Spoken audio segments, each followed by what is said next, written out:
किसी की नजर मुझ पर पड़े ना पड़े,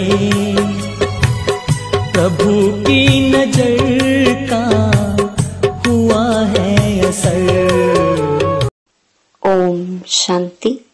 31 अक्टूबर 2024।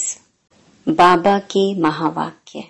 मीठे बच्चे, ऑर्डर करो कि हे भूतों, तुम हमारे पास आ नहीं सकते। तुम उनको डराओ तो वह भाग जाएंगे। प्रश्न: ईश्वरीय नशे में रहने वाले बच्चों के जीवन की शोभा क्या है? उत्तर: सर्विस ही उनके जीवन की शोभा है। जब नशा है कि हमें ईश्वरीय लॉटरी मिली है तो सर्विस का शौक होना चाहिए, परंतु तीर तब लगेगा जब अंदर कोई भी भूत नहीं होगा। दूसरा प्रश्न: शिव बाबा का बच्चा कहलाने के हकदार कौन हैं? उत्तर: जिन्हें निश्चय है कि भगवान हमारा बाप है। हम ऐसे ऊंचे ते ऊंचे बाप के बच्चे हैं, ऐसे नशे में रहने वाले लायक बच्चे ही शिव बाबा का बच्चा कहलाने के हकदार हैं। अगर कैरेक्टर ठीक नहीं, चलन रॉयल्टी की नहीं, तो वह शिव बाबा का बच्चा नहीं कहला सकते। ओम शांति। शिव बाबा याद है, स्वर्ग की बादशाही याद है। यहाँ जब बैठते हो तो दिमाग में आना चाहिए, हम बेहद के बाप के बच्चे हैं और नित्य बाप को याद करते हैं। याद करने बिगर हम वर्षा ले नहीं सकते। काहे का वर्षा? पवित्रता का। तो उसके लिए ऐसा पुरुषार्थ करना चाहिए। कभी भी कोई विकार की बात हमारे आगे आ नहीं सकती। सिर्फ विकार की भी बात नहीं, एक भूत नहीं, परंतु कोई भी भूत आ नहीं सकता। ऐसा शुद्ध अहंकार रहना चाहिए। बहुत ऊंच ते ऊंच भगवान के हम बच्चे भी ऊंच ते ऊंच ठहरे ना।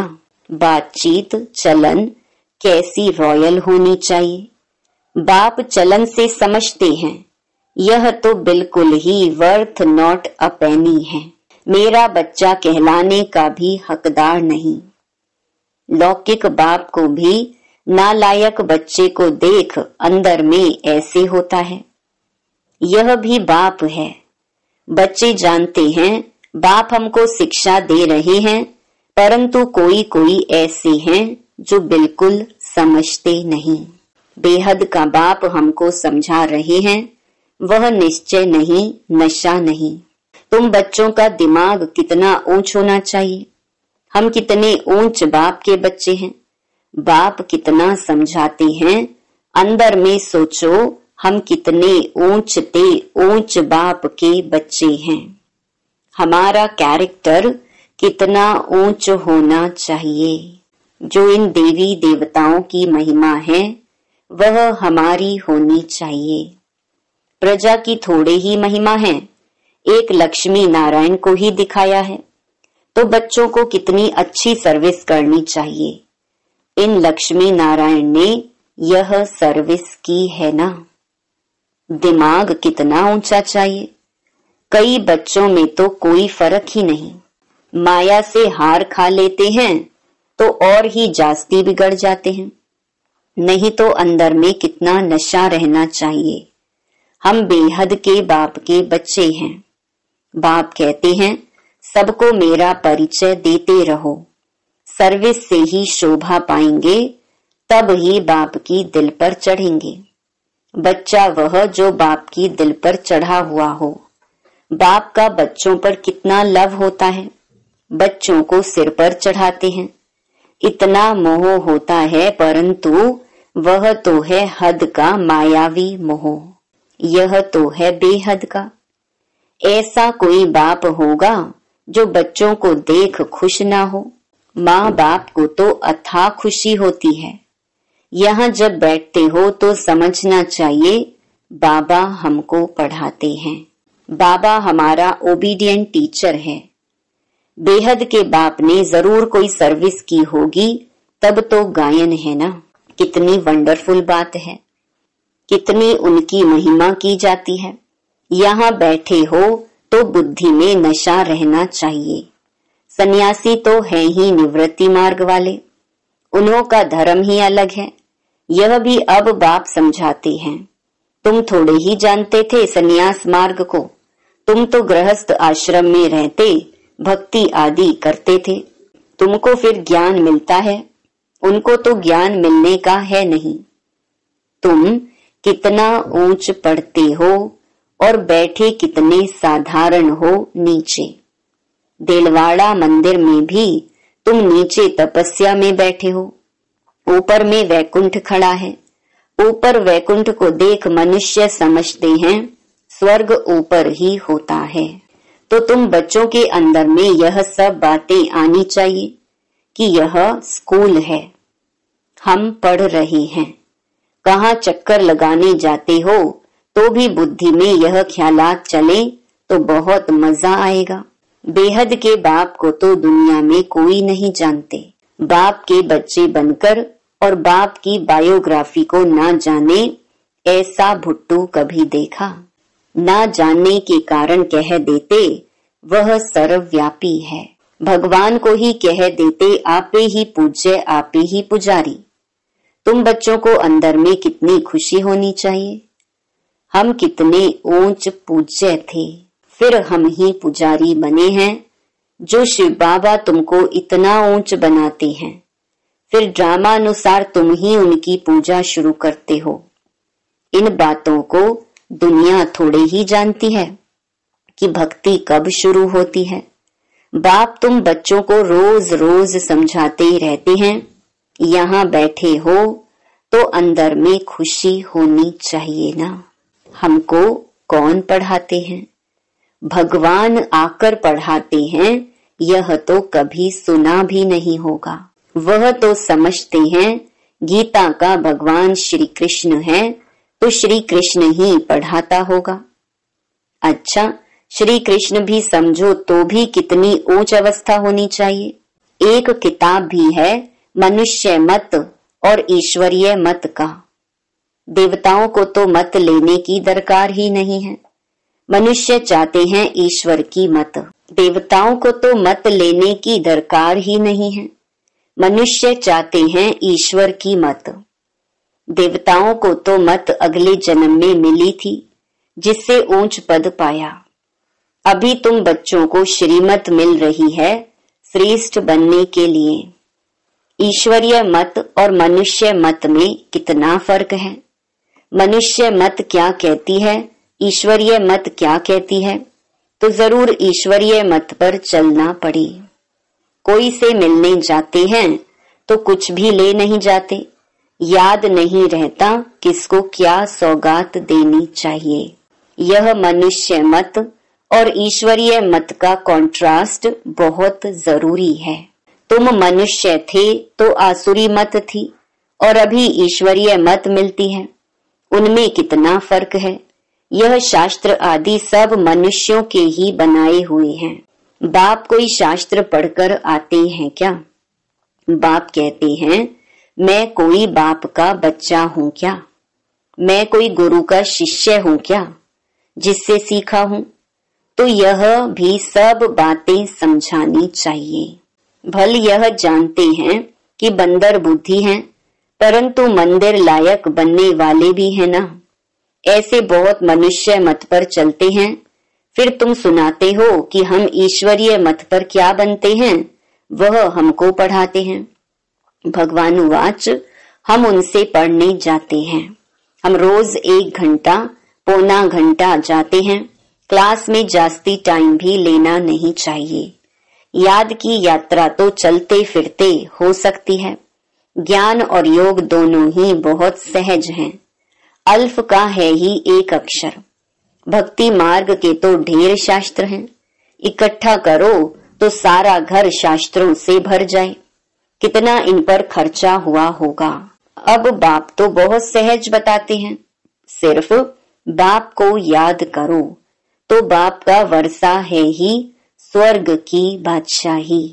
तुम विश्व के मालिक थे ना, भारत हेवन था ना, क्या तुम भूल गए हो? यह भी ड्रामा की भावी कहा जाता है। अब बाप आया हुआ है, हर 5000 वर्ष बाद आते हैं पढ़ाने। बेहद के बाप का वर्षा जरूर स्वर्ग नई दुनिया का होगा ना। यह तो बिल्कुल सिंपल बात है। लाखों वर्ष कह देने से बुद्धि को जैसे ताला लग गया है, ताला खुलता ही नहीं। ऐसा ताला लगा हुआ है जो इतनी सहज बात भी समझते नहीं हैं। बाप समझाते हैं एक ही बात बस है, जास्ती कुछ भी पढ़ाना नहीं चाहिए। यहाँ तुम 1 सेकंड में किसको भी स्वर्गवासी बना सकते हो, परंतु यह स्कूल है, इसीलिए तुम्हारी पढ़ाई चलती रहती है। ज्ञान सागर बाप तुम्हें ज्ञान तो इतना देते हैं जो सागर को शाही बनाओ, सारा जंगल कलम बनाओ तो भी अंत नहीं हो सकता। ज्ञान को धारण करते कितना समय हुआ है, भक्ति को तो आधा कल्प हुआ है। ज्ञान तो तुमको एक ही जन्म में मिलता है। बाप तुमको पढ़ा रहे हैं नई दुनिया के लिए। उस जिस्मानी स्कूल में तो तुम कितना समय पढ़ते हो, 5 वर्ष से लेकर 20-22 वर्ष तक पढ़ते रहते हो। कमाई थोड़ी और खर्चा बहुत करेंगे तो घाटा पड़ जाएगा ना। बाप कितना सॉल्वेंट बनाते हैं, फिर इंसॉल्वेंट बन जाते हैं। अभी भारत का हाल देखो क्या है।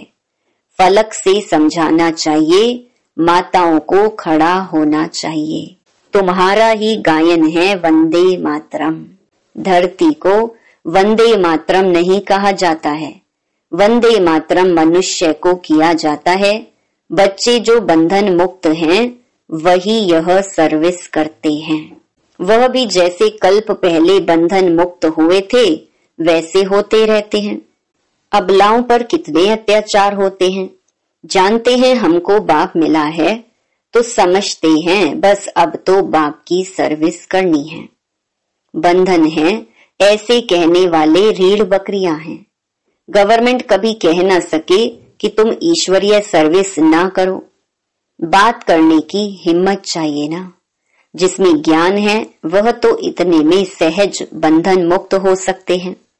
जज को भी समझा सकते हो हम रूहानी सेवा करना चाहते हैं।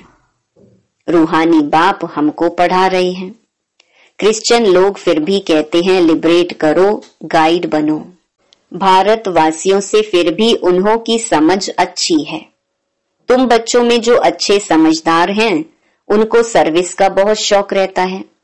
समझते हैं ईश्वरीय सर्विस से बहुत लॉटरी मिलनी है। कई तो लॉटरी आदि को समझते ही नहीं, वहां भी जाकर दास दासियां बनेंगे। दिल में समझते हैं अच्छा दासी ही सही, चंडाल ही सही। स्वर्ग में तो होंगे ना। उन्हों की चलन भी ऐसी देखने में आती है।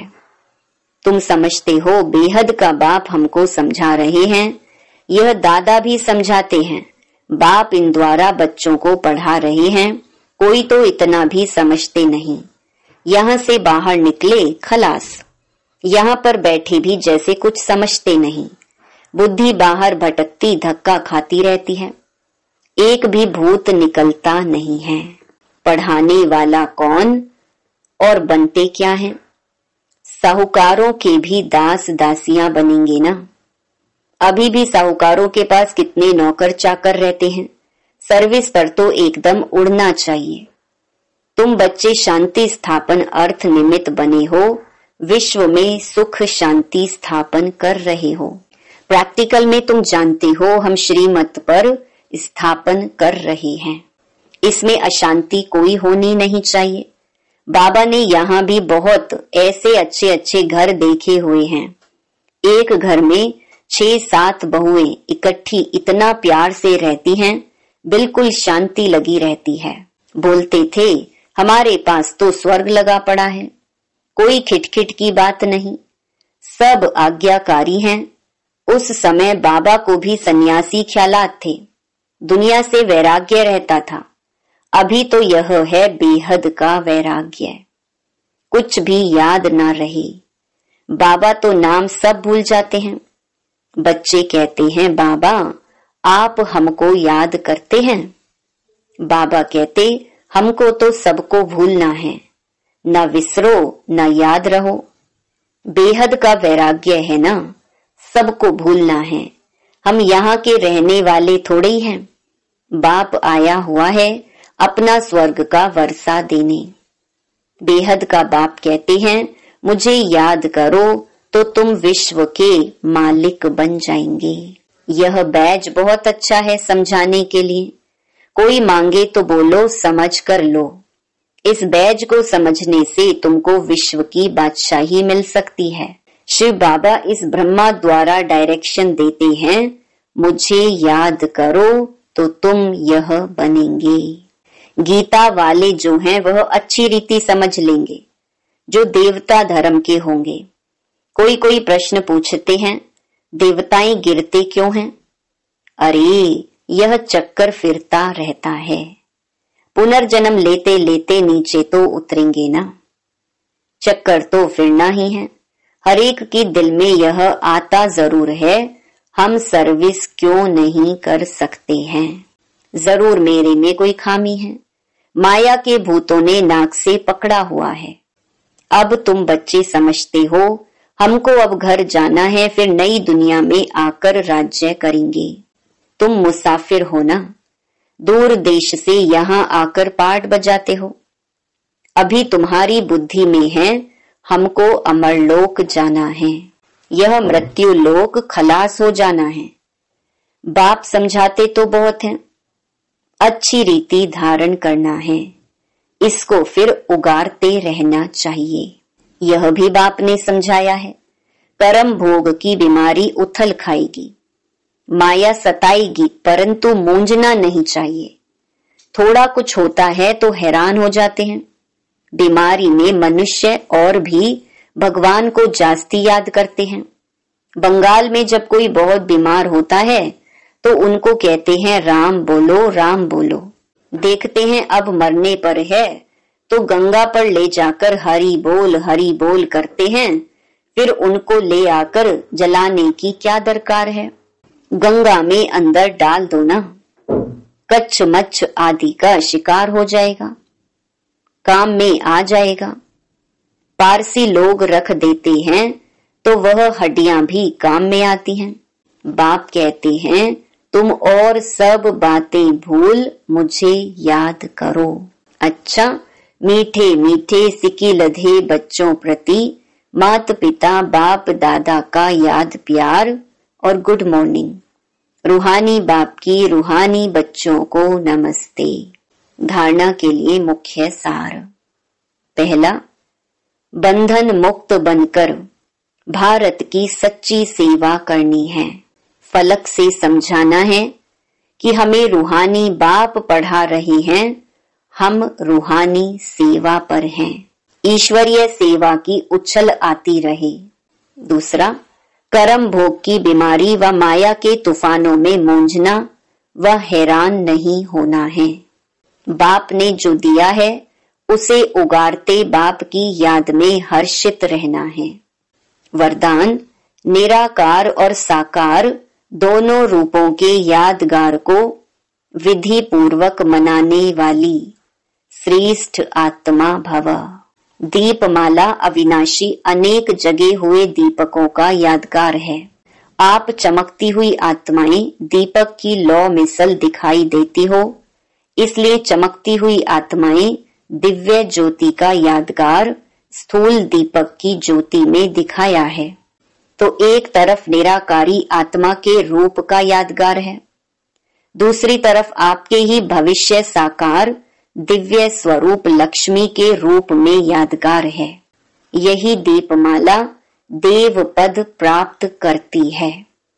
तो आप श्रेष्ठ आत्माएं अपना यादगार स्वयं ही मना रही हो।